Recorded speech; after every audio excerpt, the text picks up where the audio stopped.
strength, and hope for approximately 45 minutes.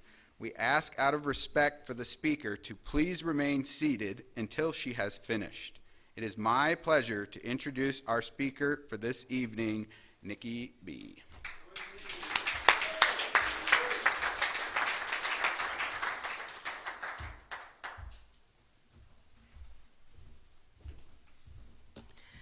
Hi, I'm Nikie and I'm an alcoholic. I'm a New Yorker, I'm proud of that. They do things differently there, a little rougher, a little tougher. I'm glad I'm in Arizona. You know, I knew I was an alcoholic from birth. I could not stay away from the bottle. I didn't start early though. I sort of like right after college, you know? And then I got into one of the apprenticeships in New York for electricians. And I went to electrical school and I went to college and my boys started drinking. Those boys knew how to drink. So we would work all day and then go into the tavern all night. And the electricians stayed in one of their taverns and the construction mechanics or the carpenters were in their drinking spot. And if the two mixed, we'd have a war. And those were the best days of my life. We just took a nice big piece of pipe or chain and went at it, you know? And then we'd all shake hands and drink. So that's the way it was done. Anyway, that went on for quite a while. Somewhere along the line, I decided that was going to wreck my career. And it really was going on a nice trajectory. I don't know how that came to me, but it wasn't a message from God. You know, it was just my own will, once again, coming out of nowhere and giving me a great idea. And then I said to myself, how the hell am I going to stop? And certainly, how am I going to tell my boys I'm not drinking? So that was my first AA meeting. I went there to figure out how to drink so I couldn't lose my mind, because that's what I always did. I drank, and I was in a blackout, and I would get home, and I wouldn't know what the hell I did, you know? And I didn't have consequences yet. Whatever I did, my boys cleaned up. You know, whatever they did, I cleaned up. So, you know, why stop? But something told me to, so I went to my first AA meeting. I really liked what they had to say. I liked the surroundings, the vibe, the people, you know, and I decided that I could check it out for a while. So I went and got my, you know, beginner's chip, and I started going to meetings, and I started listening to people, and sooner or later I got a sponsor, and, you know, I started to get really into this program. And, it, you know, it was hard, but I spoke to my sponsor, and she just said, they're not going to take it hard. Just tell the boys you're not drinking for a while. And that's what I said to them, and it was fine, you know. So that lesson showed me that what my head tells me is going to be a tremendous problem, it's nothing, you know? It's just a drop in the bucket of what God can save me from. And so I did that for a while, and then she said, you don't say no to service. And I really enjoyed service. And I really enjoyed doing whatever I was told to do. And that camaraderie that I didn't have with anybody ever, because I always felt apart and alone, you know, and just lost out there in the ether. You know, it just, what I did on the outside was a complete and total falsity. You know, I was just making up my life as I could see it, because my insides definitely did not feel that way. But in AA, I started to feel like I had friends, and I was going pretty good. But on the 10th year, I started to get bored. And I said to myself, I've got all the answers. So I didn't come to meetings, and that took a while. I didn't talk to people, and that took a while. I stopped talking to my sponsor, and still that took a while. It took about 3 or 4 years before I decided to think. I didn't even think. I stood in front of a bar and I asked for a drink, and a thought never even came into my mind that that would be something I wouldn't want to do. Or I didn't even call anybody. By that time, I had nobody to call as far as I was concerned. But you know what? That's what alcohol does to you. It lies. That was as far as I was concerned. But my disease was working hard, making sure to tell me that nobody cared. And if I had a drink, no one would know, because no one I loved and no one that had ever been involved with was going to give a damn. So I had a drink. And then what happened? I had another. Then I took the bottle home. I didn't have one of those moments of, I think I can have one drink. I was never a one-drink person. I was a one-bottle person. I gulped, and then I gulped again until I was out of it completely. And then I was in the streets, and it depended. If somebody offended me, I beat the living daylights out of them. You know, if they didn't, the world was a better place. But that was the way it was. And then, about 2 years, and I was drinking hard. About 2 years, and I've lost everything. I'm in the bottle, and I'm just praying for God to take me. You know, I can't try to die any harder than I was, and I wasn't dying, and that sucked. You know, and I was like, okay, what can I do? Once again, what can I do? I got up one morning and I looked at what my life looked like. Bottles on the floor, you know, vomit on the bed. You know, you don't go into my bathroom. And I was like, this is it, this is my life, this is what I've gone down to, back to AA. You know, I knew where the AA meetings were all along. I was just too proud. I was just too proud. I wish you all not to have that much pride. You don't need that much pain. You know, it's easy not to have that much pain if we just listen. But back as a newcomer, you know, and it wasn't like, oh, I know this game, I don't have to be a newcomer anymore. I know what the book says, you know, and I can speak to my sponsor whenever I want to and whatever. I just felt downtrodden and beaten.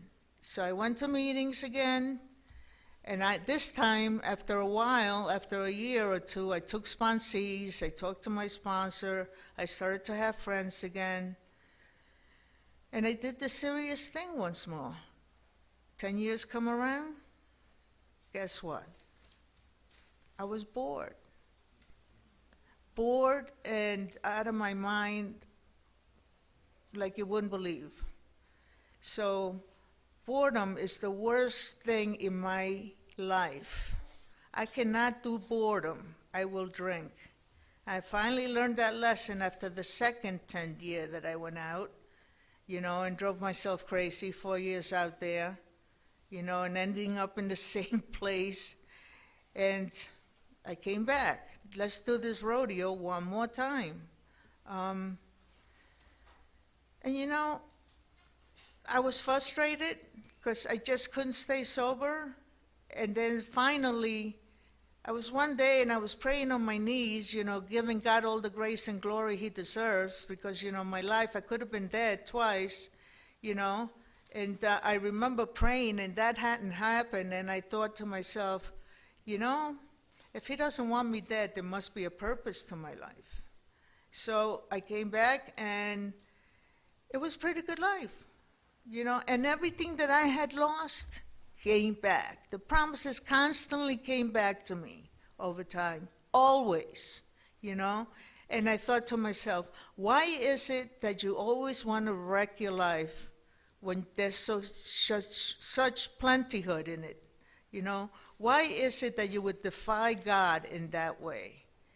And what I found out was, I don't trust them.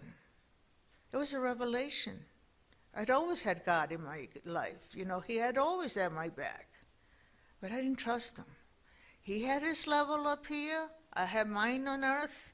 And I ruled earth. You know, and I didn't want him on my side, on the bottom here, making decisions for me. I didn't think they were very good decisions. Who the hell am I to tell him that? But that's what I thought, you know. Everything good that I had come up to that, I had thought of my apprenticeship. I had thought of, you know, the work that I did, and that was well-paying jobs and everything. I had good friends. So what do I need him for? It hadn't dawned on me that I needed him because I'm an alcoholic, and I cannot stop drinking on my own, you know. And finally, I just got on my knees, and I said, please remove this, because I cannot remove this myself. And I also said, please remove the rage. I did not notice the first 2 times that I had an internal rage I had been hiding, you know, that anybody that got under my skin, I would think about and think about and think about how to mess them up. And that was not a good way of living. I also hung out with people that thought the same way. And I realized that is not a good way of living. I must get myself out of this situation. And then I caught myself, oh, I again. God must get me out of this situation. And I got on my knees and I started praying to God humbly, sincerely, you know. And that was the thing I was missing for me. I was not humble. I was not a warrior of peace for the Lord. I wasn't. I wasn't someone at the time that was a good person. I wasn't someone that treated you well, you know. So the 3rd time I came back, it was with a whole new understanding. It was with a whole new sense of peace. It was with a whole new being. I had turned around. I do not treat people badly today. Me and my friend Linda always say, you might never remember how someone makes you, when they don't say your name right, they might not remember it, but they certainly will remember how you made them feel. So I treat people kindly today. That's important to me. God is watching. And you know what, girls and boys? You run out of grace. Sooner or later, some of us don't make it. And that's just an example. So for me, it was just a miracle that I came from there to here. That I feel like, you know, God is in my life every day, and I want him in my life every day, and he runs the show.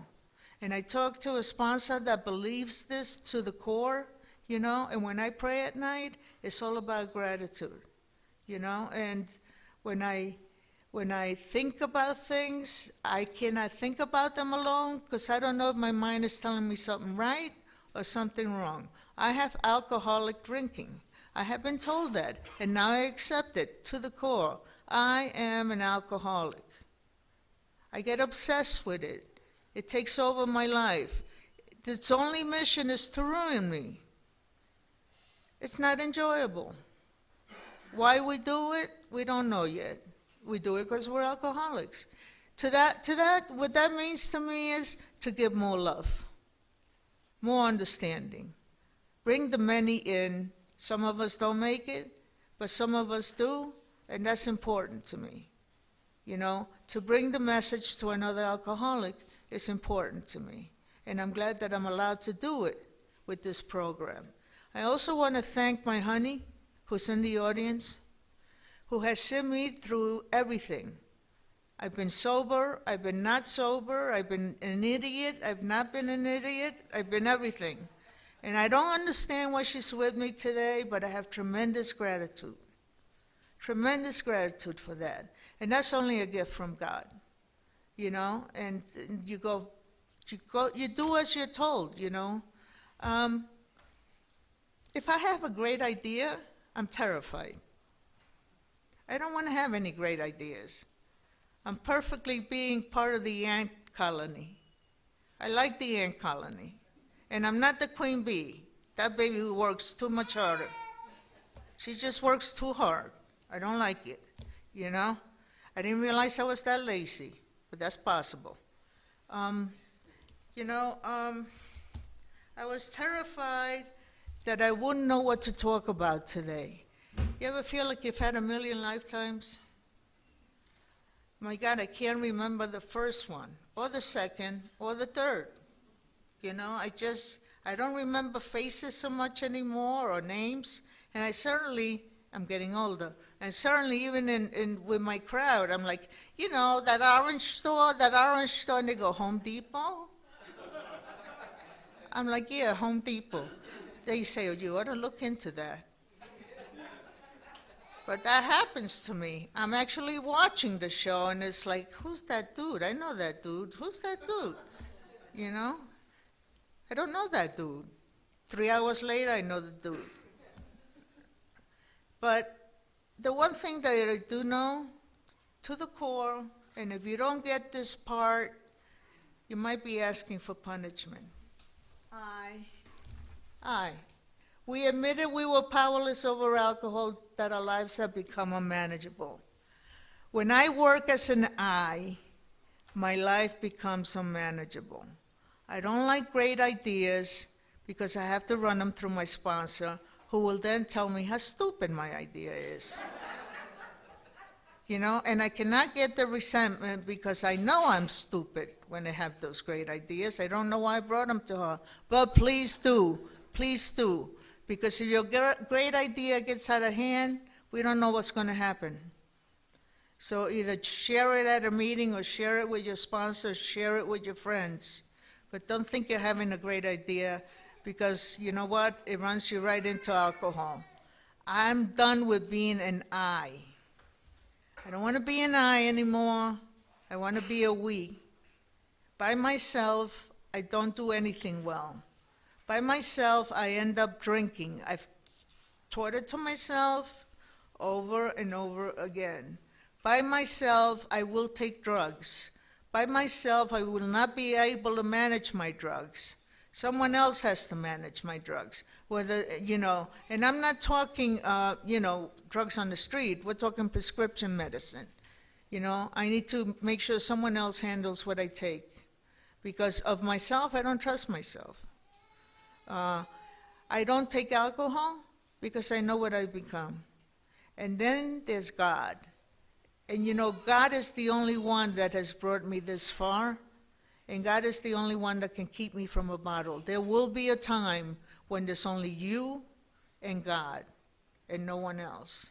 And at that time ever, if it's ever to happen, I hope I get on my knees and I humbly ask him for forgiveness and for the ability not to drink at all. And then there's that thing about the first step. And I absolutely believe, as it is taught, that, you know what, I will be doing this the rest of my life. I will be coming to AA the rest of my life. I will have a sponsor the rest of my life, you know, and I will be an alcoholic the rest of my life. And that is a great thing. I have a great life. You know, I have all the possible goodness in the world you can ask for. I have all the promises come true for me. I have that inner peace. I don't want to mess with it. If this is all it takes, going to meetings, talking to my sponsor, talking to my friends, if that's all it takes, I'm in. I'm in wholeheartedly because my life is good. And I'm not talking about life in itself, because life is life. You're going to have bad up and down, and you're going to have things that happen to you. But in it, you have this serenity that says, you know, this is going on, Lord, guide me. And inside, I still feel okay. And that's what I'm talking about. The ability to feel okay in the middle of a storm. That's what I'm talking about. Thank you very much.